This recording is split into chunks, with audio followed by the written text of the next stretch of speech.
Hey everyone, welcome back to Corporate Decoder, the place where we dissect corporate filings so you don't have to.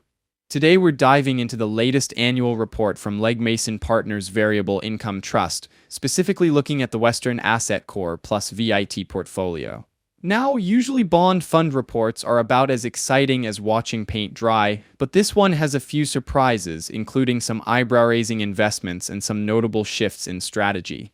Let's decode it. First, a quick overview. This is a certified shareholder report, basically a yearly checkup on how this fund, which invests in bonds, is doing.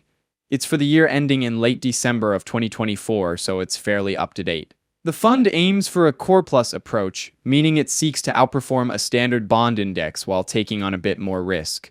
Let's talk money. If you had $10,000 invested, it cost you around $52 that year.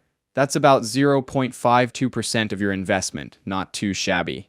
Of course, this doesn't factor in any extra fees you might pay through a variable annuity or life insurance product, since this fund is structured for that.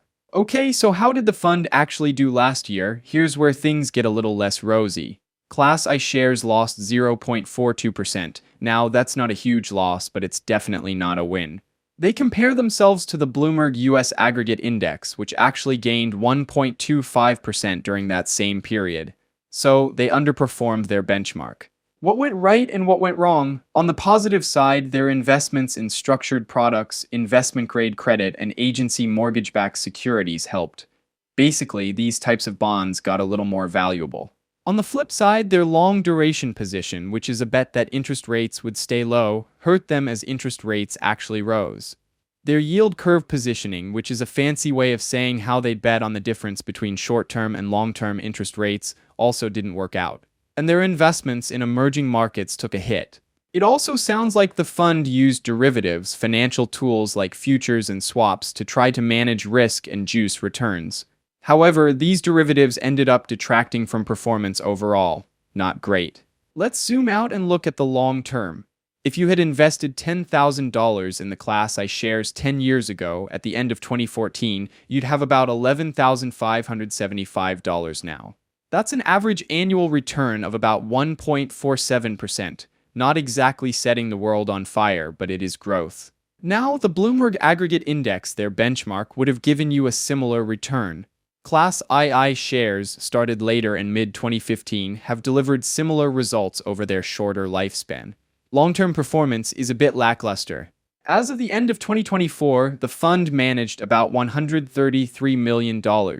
That gives them a pretty good pool to work with, but it's not a massive fund by any means. Digging into activity, the fund has a portfolio turnover rate of 107%. Translation, they basically bought and sold their entire portfolio more than once during the year.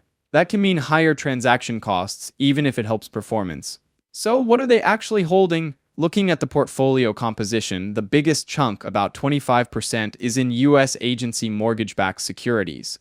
These are generally pretty safe, backed by government agencies. Corporate bonds make up a large portion at 16.3%, followed by U.S. Treasury bonds at 14.4%. So, the fund is mostly sticking with relatively safe domestic bonds, but they do have some exposure to more risky areas like emerging markets. One more thing, there was a portfolio management team change in late August. Michael Buchanan, Mark Lindblom, Frederick Markey, and Julian Skolnick are now at the helm. This could signal a shift in strategy going forward, so worth keeping an eye on. So what's the story here?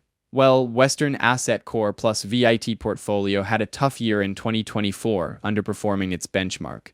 The fund's expenses are low, but the returns don't exactly jump off the page, even looking at the longer term. They're making some adjustments, particularly to their portfolio management.